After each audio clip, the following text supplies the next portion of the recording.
Good morning, everybody. It is so good to see you all here. Good morning. We love to have you here. We love to wake up with you on Tuesday morning, nice and early. My name is Hillary Watson. I will be the co-host from New this morning. Also, Hamida Bangarathi is with me this morning. So if you have any technical issues, you can reach out to either of us. This morning, we are also delighted to have Daryl Johnson and Dr. Kimberly Hearns with us, and we'll introduce them in just a couple of minutes. As we come in, a couple of housekeeping details about this space. We would love to get to know who you are. So if you want to introduce yourself in the chat box, just drop in your name and what organization you're working with, what part of Michigan you're coming from. If you're coming from Michigan, that's primarily where our folks are, but we would love to get to know better who you are and to create space for you to connect with each other. One of the things that we noticed, and one of the reasons that we started Leading and Learning as a series, was that nonprofit leaders are busy people and they don't often have the opportunity to connect with each other. You don't often have that opportunity to sit down with other folks who are in a similar boat. Leadership can be a lonely place. And so this is one of the spaces that we created to try to build that sense of connection. So this is not a networking space in the traditional sense. There are no products to be advertised here, but this is a space for us to get acquainted and to build real connections.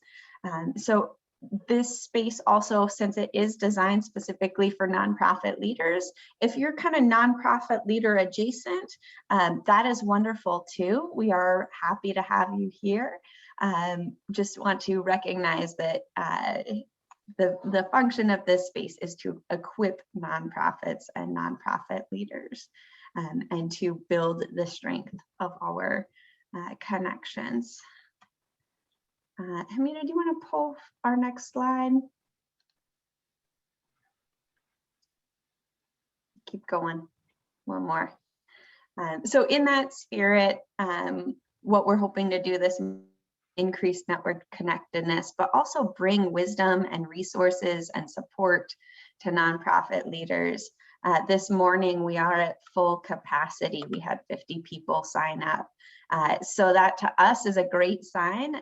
You all are interested in building your boards. You've had some questions about it. So we're hoping a little bit later to get into some of those questions and to create space to share actionable ideas and to create space for you to get a real sense of clarity around what organizational shifts need to happen in your organizations.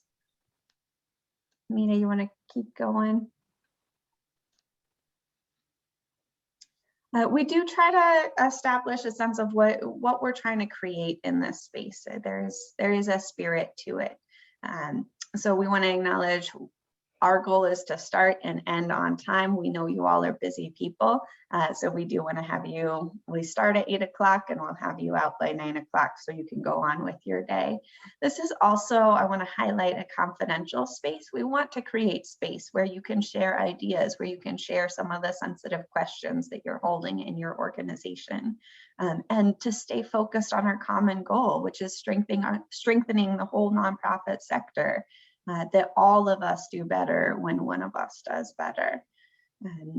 And in that space, we have room for heart-centered listening and sharing, that we acknowledge the wisdom that you all bring. And this is really us holding a space for that wisdom to disseminate. And I am going to pass it to Hamida to start us off with a little bit of an icebreaker. Good morning, everyone. Hamida Bangarathi, she, her, hers. So we thought, we invited y'all to a session called Building and Recruiting Your Dream Board. Why don't we spend some time, just daydreaming a little bit about what our dream board looks like? So to that end, we're going to have about 5 minutes in some breakout rooms, and we're going to ask you to dream this morning about your ideal board. And we're going to ask you to chat with each other really briefly around, so what is your pie in the sky dream board? What do you wish they could do? Who are they? How do they function? And think beyond only role or functions or specific things, but also some of the fun things that you'd love to imagine. So what flavor of LaCroix? Hillary and I both like LaCroix, but we also acknowledge there are other good beverages too. Um, what's offered at your meetings? What are some fun icebreakers or team building things that you do? So Hill, if you could set us up with some breakout rooms, that would be fantastic. I will also be sending these out in the chat after you've gone to your rooms, and know that we're not going to ask you to share this out. This time is for you and your group. And we hope you have some good warming up time together. All right, we've got 2 to 3 people for a group, so I'm going to open these up and Hamida, you said 5 minutes? 5 minutes, please. Thank you. All right, and we'll bring you back. See you in 5. Here we go. And our guests, Daryl and Dr. Hearns, you're welcome to join a group or to stay in the main session. Looks like they are off and running.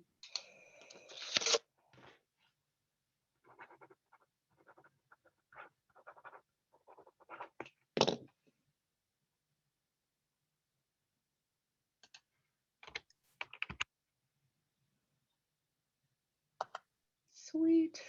Anyone having trouble connecting to a breakout room?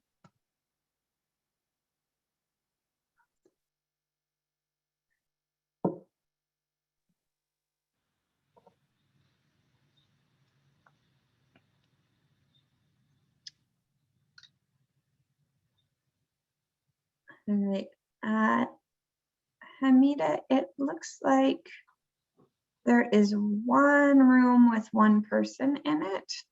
Do you want to go over there? Do you want me to jump in? Which room is it? Room 13. I can go over there. It auto closes, right? Auto closes. The rooms, so I'll come back in time, right? Oh, Cool. yes. All I right. will close the rooms. I didn't set a timer, but I will close them. Okay, perfect. All right, I'll see you in a little bit. All right.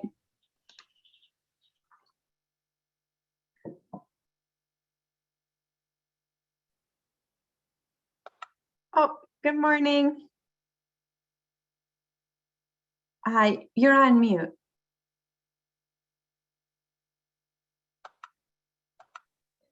Of course, nobody was in my room. Yes, Hamida was just jumping over there. Oh, okay. But since you're back now, I think we're happy we can stay in this space. Oh, And have okay. some conversation. Sure. I'm Monica Prince from the Ipsy Senior Center. And I was thinking, you know what I'd love in a board is people that would gently lead, but be willing to do anything that I needed. I've been here for 15 years and my board just is up and down. I'm never, I'll get a really good board and then they burn out. And we do have term limits now, but still there's those that it seems like the good ones need to leave. And a lot of times I have members that I'm not quite sure why they're board members anymore. It's like, except to argue. So, yeah, I guess we would have a common goal that we'd be working on, and that they'd be willing to, put a lot of time and effort into the center. So it sounds like you're really good at finding people who have high energy and then kind of, Yeah, yeah. yeah. Unfortunately, Mhm. they peter out. Hillary, I'm so sorry. Can you broadcast those questions? I don't think I can reach everyone. Oh, yes, uh-huh. Thank you. I think I just sent them to us. Yes. No, but as I was hearing you share, you know, it's kind of hard to keep that stamina, right? So it makes me wonder, Right. I mean, what does it take? Yeah. Yeah.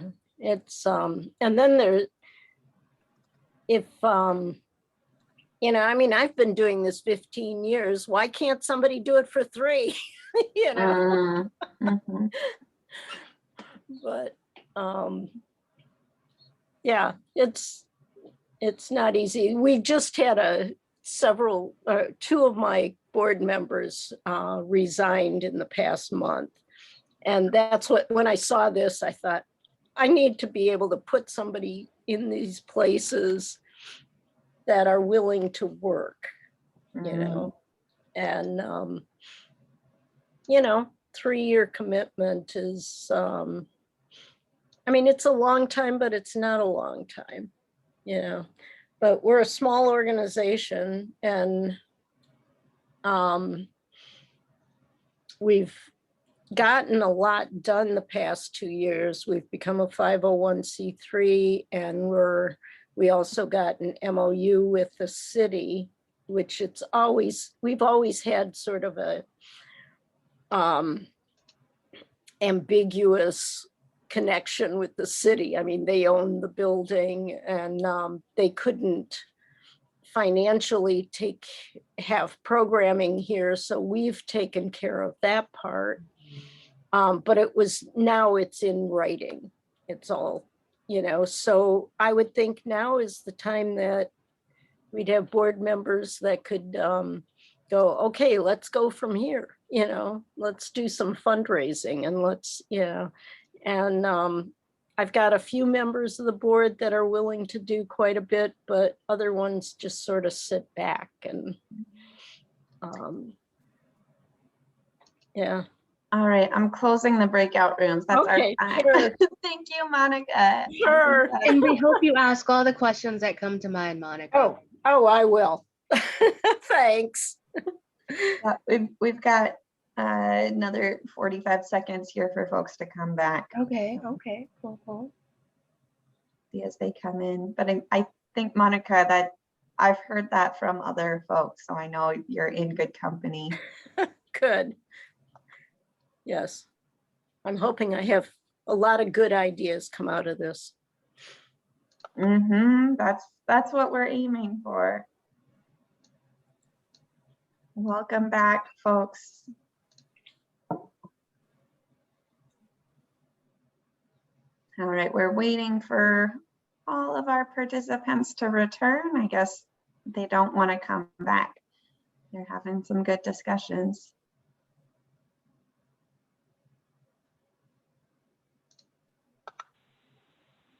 Okay, we gotta go.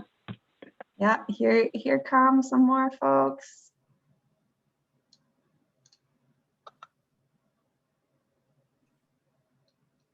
And I think we're all back. So welcome back. Hope that gave you a good little taste and an enthusiasm for our conversation. We are very excited this morning to have with us Daryl Johnson, the Executive Director of Mentor to Youth. He's also an alumni of News Champions for Change program and our Leadership Deli program. We have gotten to work with him quite a bit. And so we have gotten to know the work of Mentor to Youth and the amazing board that he has pulled together. And so excited to have him here to share from an executive director perspective about how he's approached his board and what's worked for him.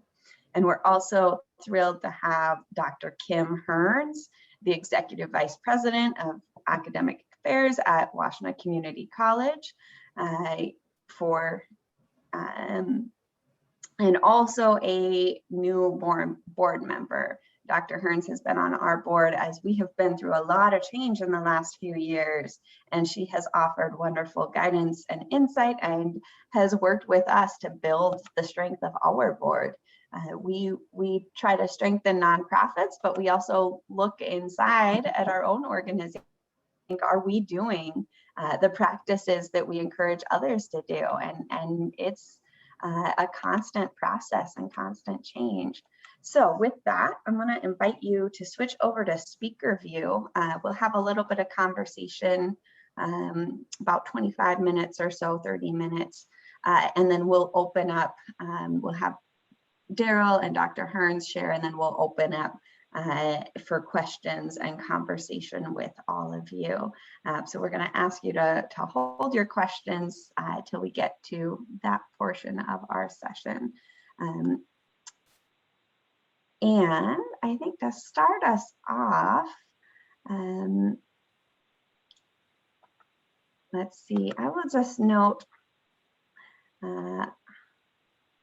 I've got our bios here for our speakers. So Dr. Kimberly M. Hearns is an entrepreneur, communications and marketing strategist, and executive vice president of instruction and academic affairs at Washtenaw Community College. Daryl L. Johnson is the founder of I'm Third Ministries, executive director of Mentor to Youth, steering committee member of Washtenaw My Brother's Keeper, and community volunteer. He is also a proud husband, father, and grandfather. And we had a lot of fun getting to talk with them as we planned this session. And so the first question that I want to ask, and maybe Daryl will ask you to go first, how have you built your board successfully? What's worked? We want to know what your story is. Well, thank you so much, Hillary. And first of all, say thank you for bringing me on, and I really appreciate it. As you were kind of going over my bio, I think my biggest help to building the board was going to the leadership deli, and I was in a United Way DEI workshop. And that's where, you know, just in my own personal development of being on the board is kind of how I got into leaders of change, right? Champions of change. And so from there, I was able to recruit several of my board members who are just doing an amazing job. And I got another one on the hook right now that I'm trying to reel in. So, you know, it's just funny how I would have never thought my personal development would have led me to these board members, right? So I think that that's a big part of it. You know, I can talk all day, so you have to tell me, kind of give me cues. So we'll let Dr. Hearns jump in there.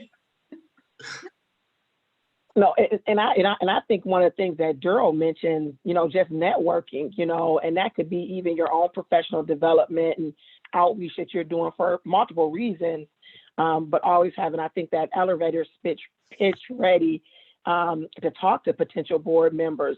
But, you know, besides new, I actually chair another board. And one of the things that we've been doing is just really keeping a ready bench, you know, as potential board members come about, or people from our committees, our actual network committees.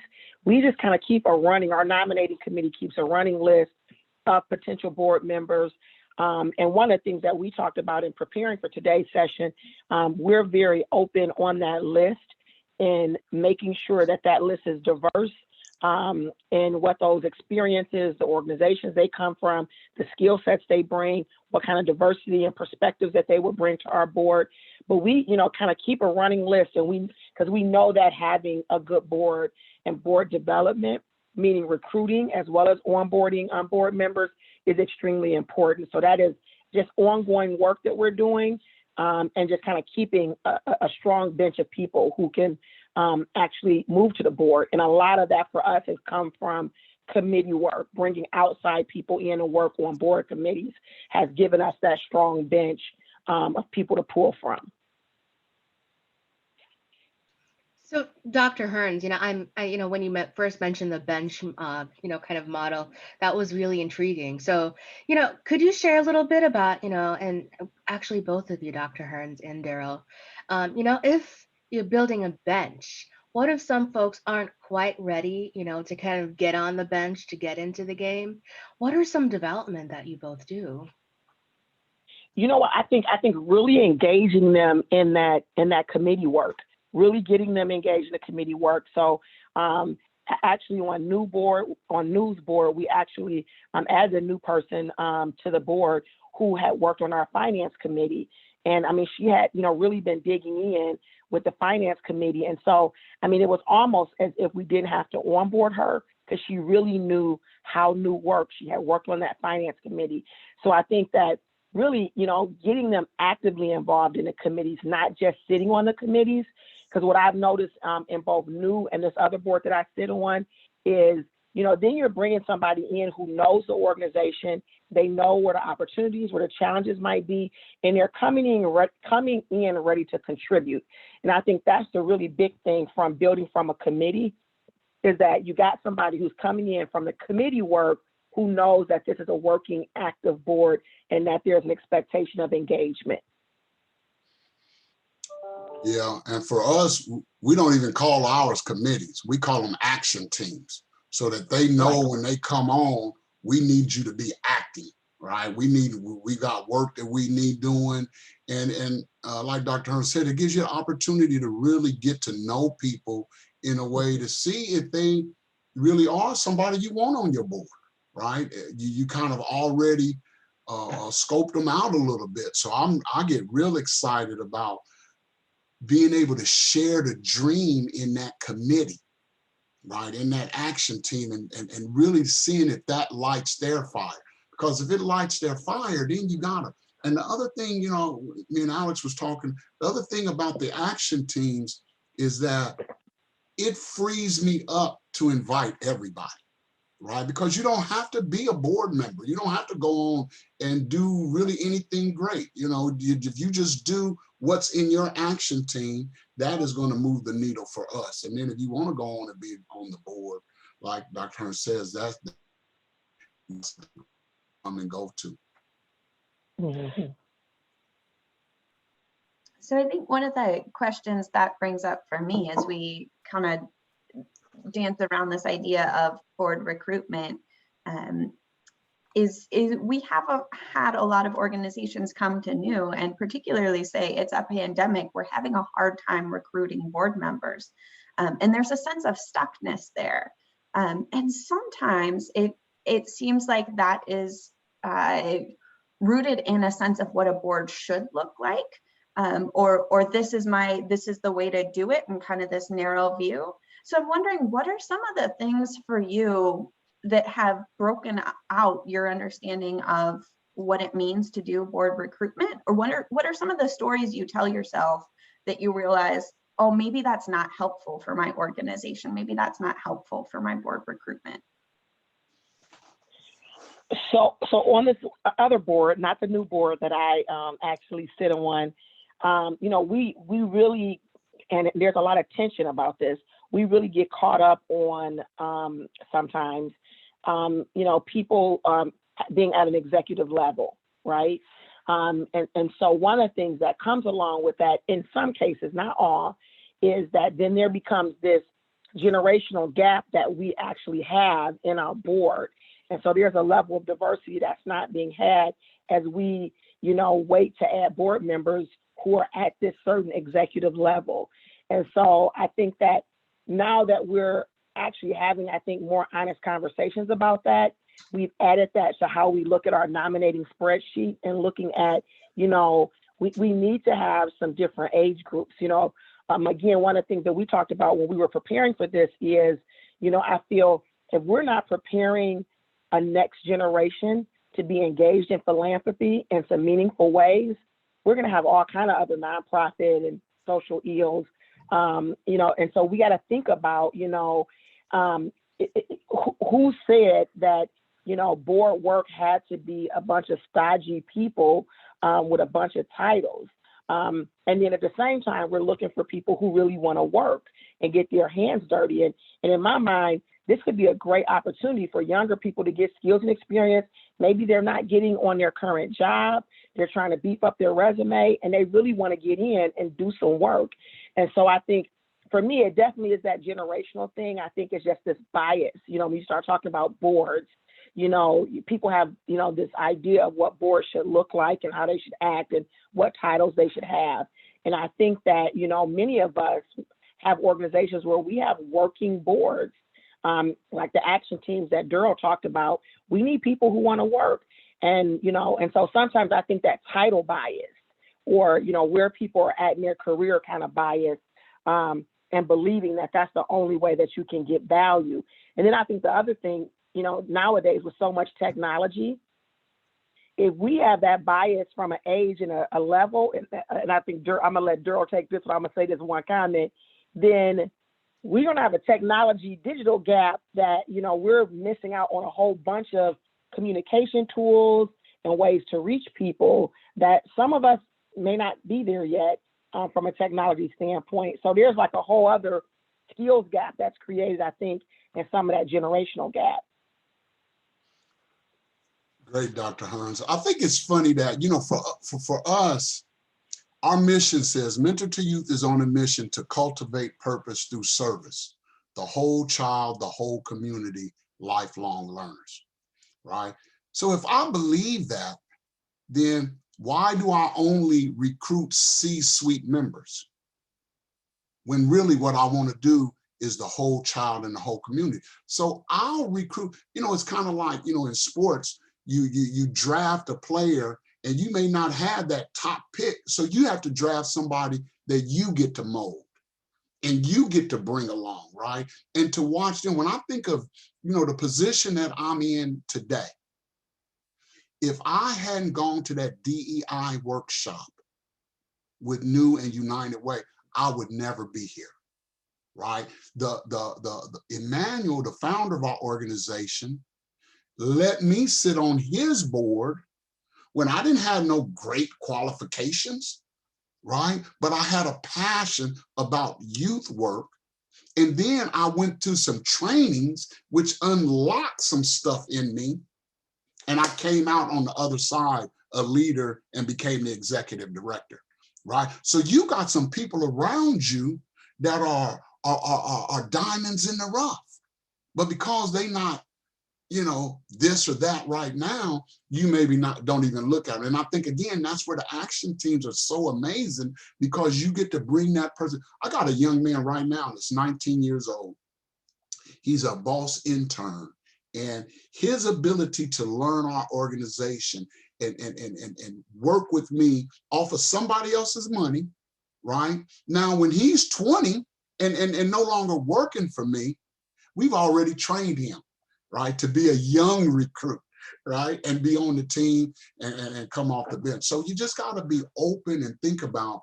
And then I think my other last thing I'll say is, you know, we specifically understand, you know, I have these areas that as an executive director, I need to cover: leadership, governance, developing resources, marketing, finances, technology, transportation, and programming.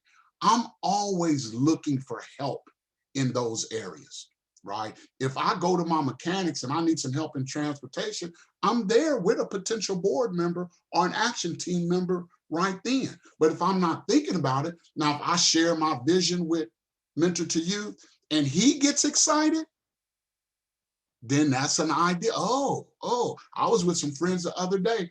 I've been knowing these guys for 15 years. Never thought about asking them to be on my board. One of the guys runs a lab at U of M and writes all the grants to keep his lab open. Never thought about asking him to be on my board, but I was sharing about how excited I was with the work we're doing. And he's like, Daryl, what can I do for you? Gotcha, right? So yeah, be out there with your passion and with your vision and watch for people. I love that, Daryl. And I love this idea. I think we talked a little bit about this idea of reframing problems, of seeing everything as a potential solution. And this, in the nonprofit sector, we get into this deficit mindset, and we think our board members can only come to us through this route, or they have to have, you know, this level of familiarity or system or whatever. And I love the idea that the passion that we have is what leads us to the next step, that we are evangelists for our own work, right?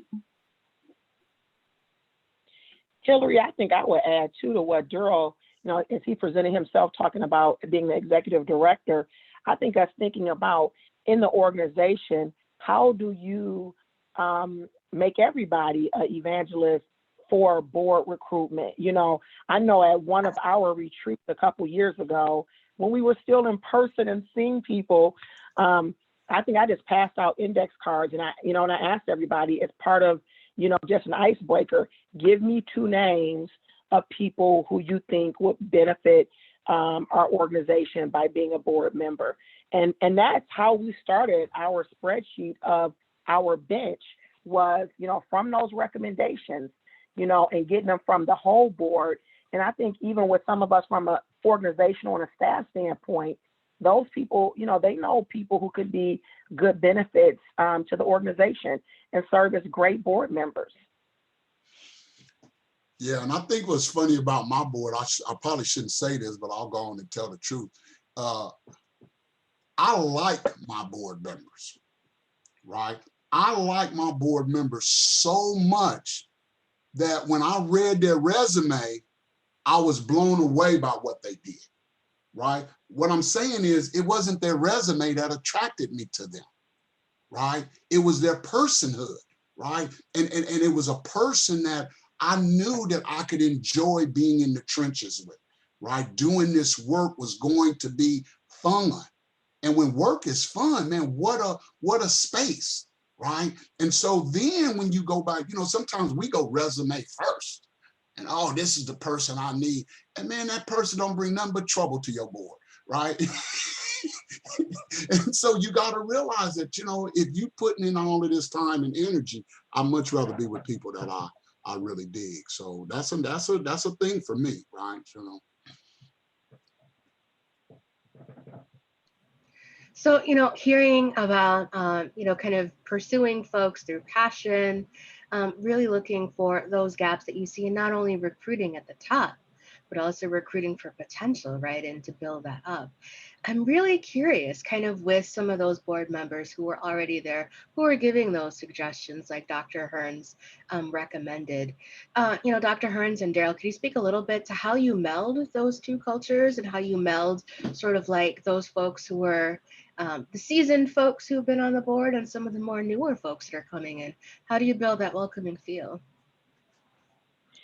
You know, one thing, and I repeat this constantly, my team gets tired of me saying that, is that one thing I always like to do is really make sure I'm explaining why to people, because sometimes people just don't understand why, you know, and just, I really work on being patient enough to repeat it enough and really look for the opportunity, the examples where what I was visioning or the why really is a little bit more tangible for people to see, and bringing us back to that. Maybe it's 6 months later where you can say, you know what, this really was a benefit because, or when you give kudos or thank yous to the board, really making sure that they're seeing the vision. Like, you don't just draw the vision at the beginning. You got to keep kind of talking about the vision, which I think we don't do often.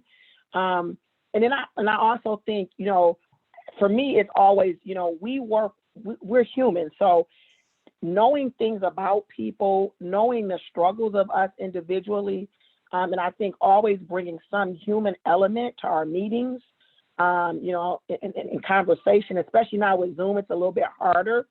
But also, you know, when we were meeting in person, you know, at our retreats and stuff, really, you know, doing hokey icebreakers that sometimes people don't like, just so people get to know each other. It's really important. And I even, again, going back to my why, love explaining to people, this is why we're doing this. This is why we're investing this time. We have to know each other. We need to be able to operate at the speed of trust. And we can't do that if you don't know each other. So we got to invest the time. and really helping people understand that. I know that with a lot of board work, it really is hard to get to know people offline. And I think that that is an area in both the boards that I serve on that could benefit from more, from more working together. Because I think, as Daryl said, when you work in the trenches, that trust, that speed of trust it cements, and you really need that in any, organization, be it volunteer or, your full-time work. I think it's so important is that you got to know people. You got to know who they are. You got to know who their grandkids are. Who the parents are. You need to know those kind of things about people. I think it's really important because it makes us, it brings out our humanity. It brings out our humanity, and we got to not forget that part.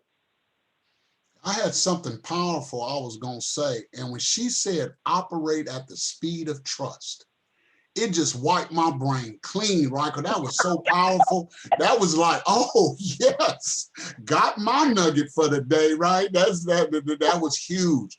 Tell me the question real quick again. I get so into Dr. Hearns, I forget I'm on the panel. That's okay, Daryl. So I was really curious. We're talking about bringing on new members. There are seasoned members on the board already. Oh, yeah. How do you really build those bridges between them and build those relationships? Yeah, I think that, what Dr. Hearns was saying too, the speed of trust and working to have the relationships on the board, right? Again, it's not just the work. I believe in community, right? And I believe that us being a community and caring about one another, our treasurer is having a health issue, right? How do I show up in there? Forget the books, right? How do I show up in his life, right now doing this thing, right? And this is what, again, we're trying to create at every level. And then that I always have to remember too, that my board is my first audience, right? And that don't take them for granted, right? Sometimes, man, you're so focused on the donors, you focused on your clients, right? But everything that I do that reaches out always comes through the board first. So I have to remember and treat them with that kind of respect and dignity and caring for them, right? And so, that's one of the things, like if I take care of those 9 to 20 people, then they'll help me take care of whatever that next level is. So I'm always about the relationship and the community. I love that, Daryl, and that idea of, the board isn't just for you, but they're whole humans, and they're giving of their time and their talents. And one of the things I've learned in my work is that you can never offer people too much affirmation and gratitude, right? Like if people are working hard for you, notice them and affirm them, and that can be, I think, particularly on boards. We were talking a little bit in my breakout group around burnout, and that sometimes it's that little nudge of encouragement that can make a big difference. I was just thinking though, I think we want to get some more voices in here and hear what's on our participants' minds. So as we do this for a group of our size, yeah, we invite you to turn your screen on if that's available to you at the moment.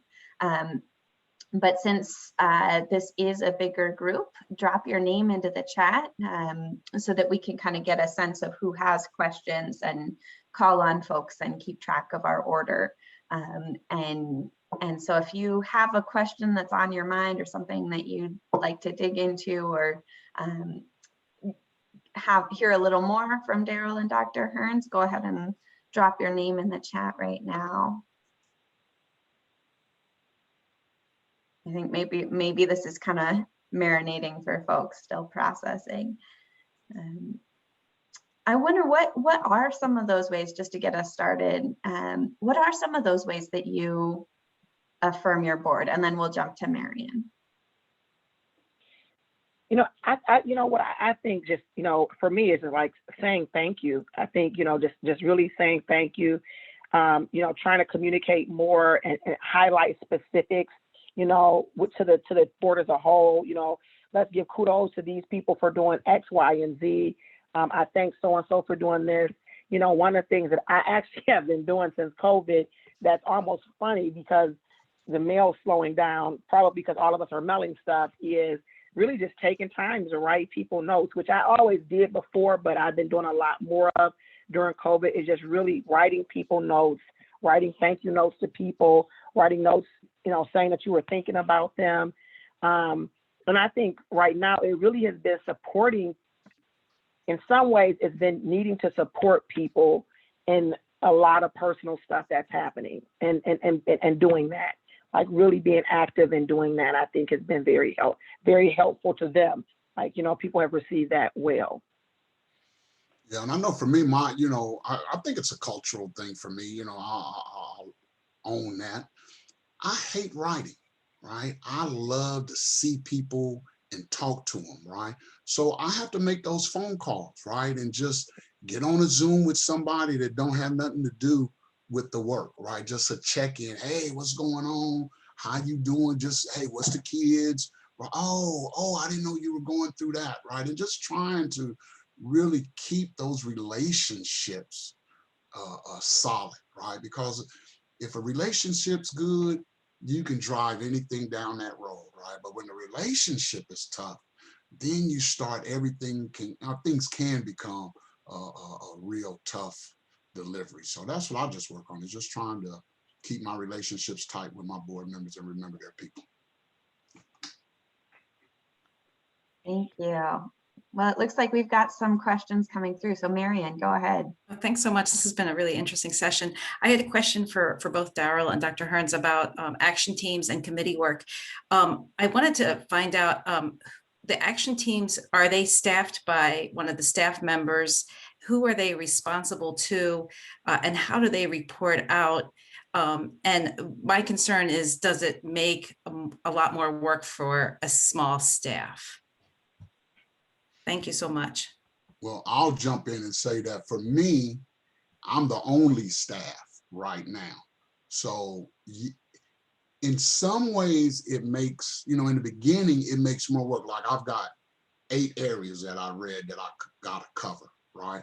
But I would have to do those 8 things anyway, right? I got to still think about programming and finances. So by setting an action team, what it really does is it just designates a time in my week that I'm going to handle those issues anyway, right? And then what I'm really doing is inviting a thought partner into that space so that my ability is now expanded.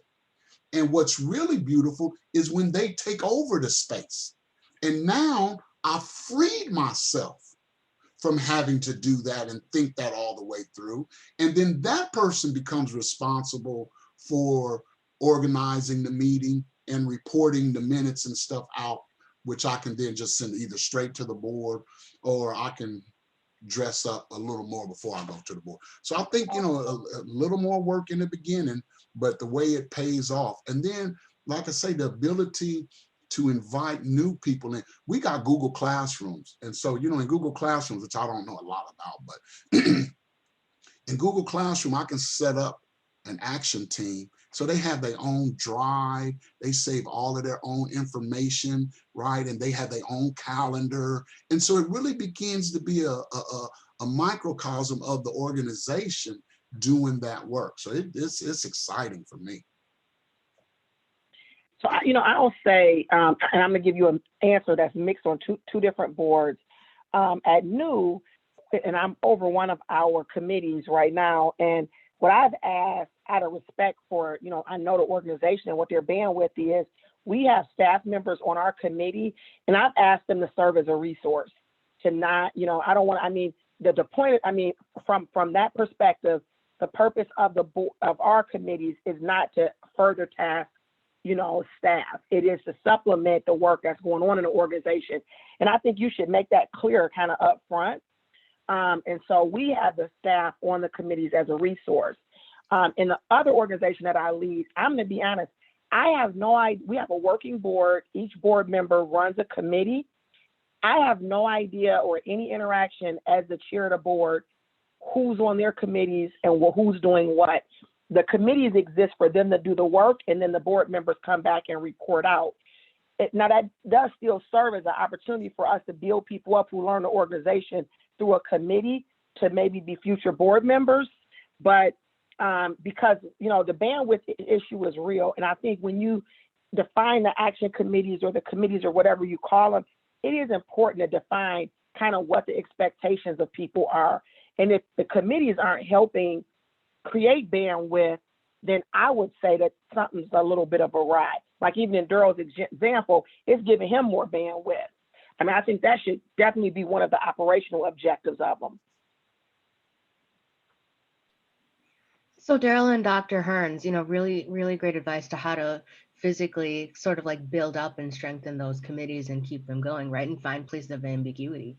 So I got a DM question. I'm wondering, how can we encourage subcommittees or action teams in a board that doesn't have it in its experience and history and it's really new? Oof.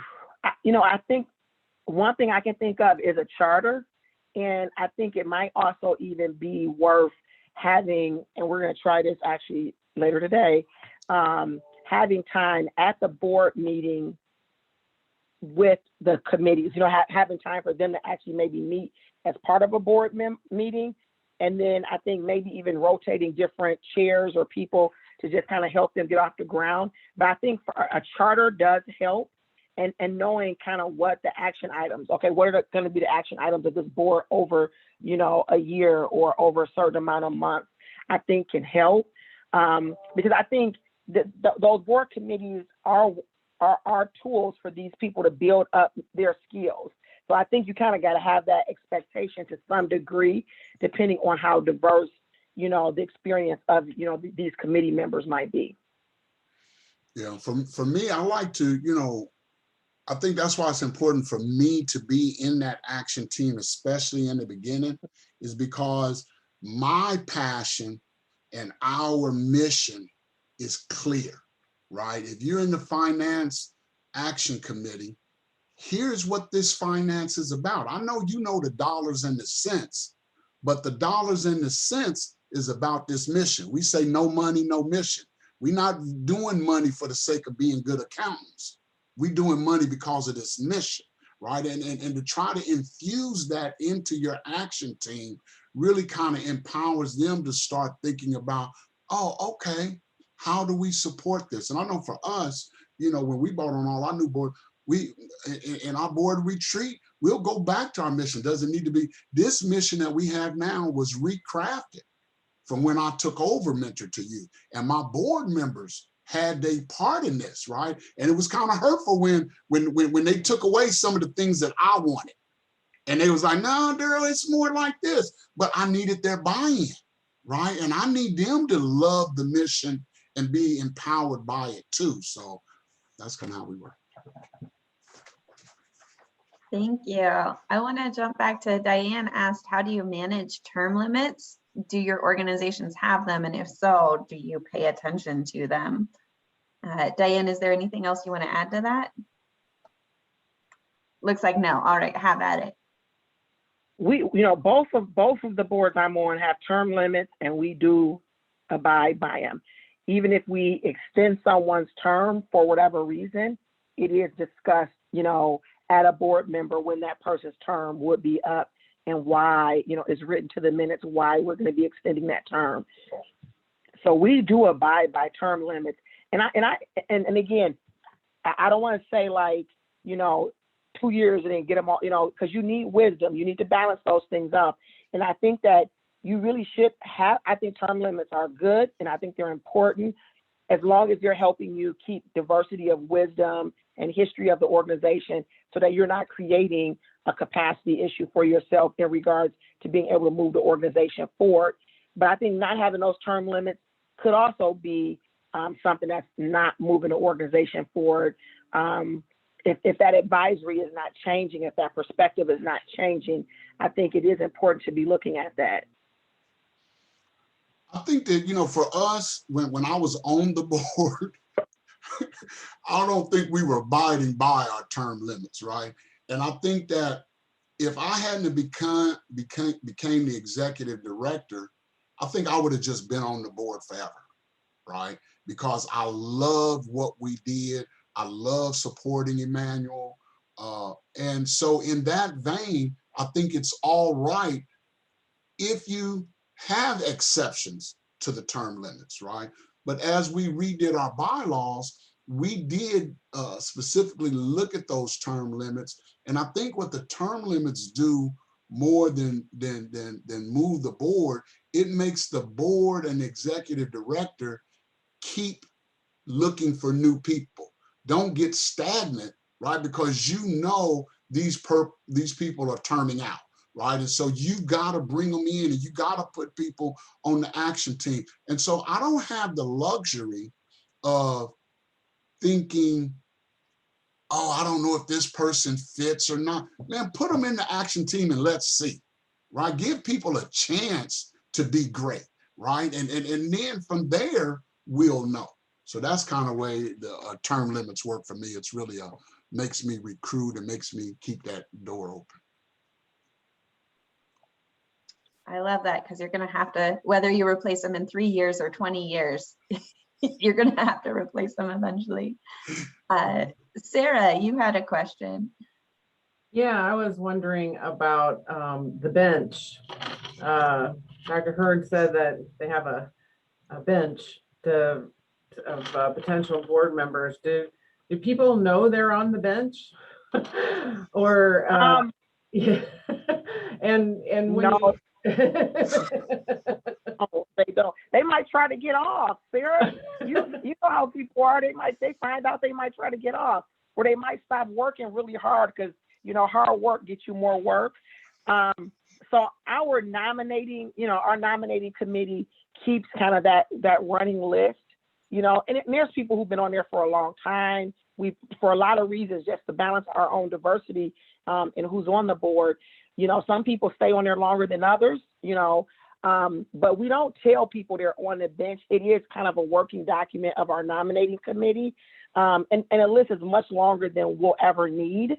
But we definitely do keep it. Now, we have had people ask about, you know, they were interested in the board, and then we say, oh, you're on the list, you know, thank you.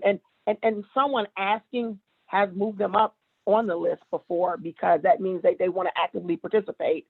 But we don't tell people they're on the list. It's kind of an internal working, I mean, it's not like a secretive or anything, kind of an internal working document for us to just keep, you know, people we're kind of like looking out for, or, you know, that we're seeing are making good contributions to our organization in other ways that's not being on the board. Okay, thanks.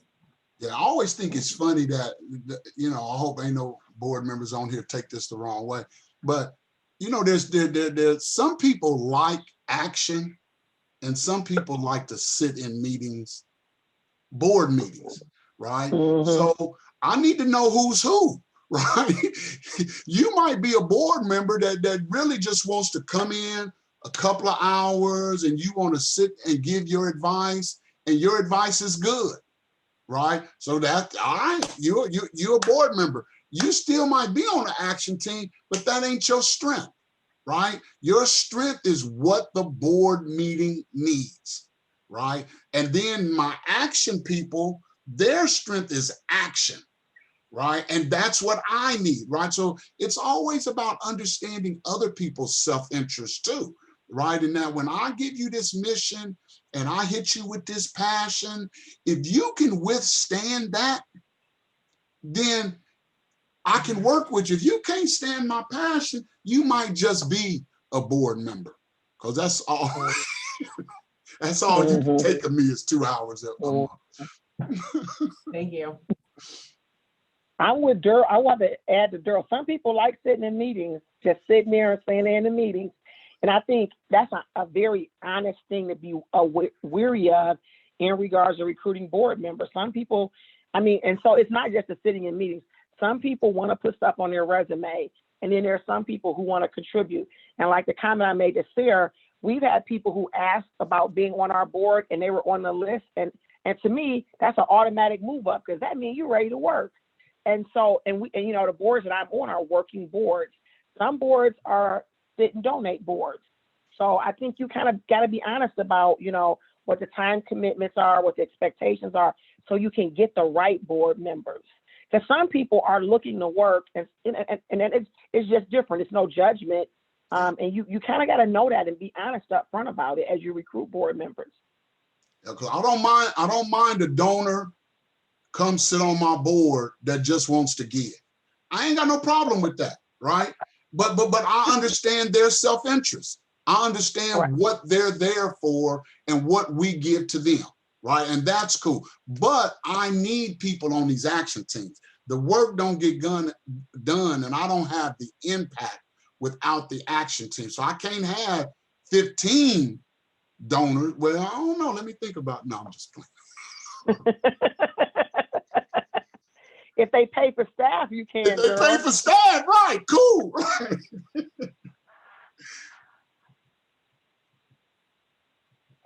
I think there was another question I saw come up.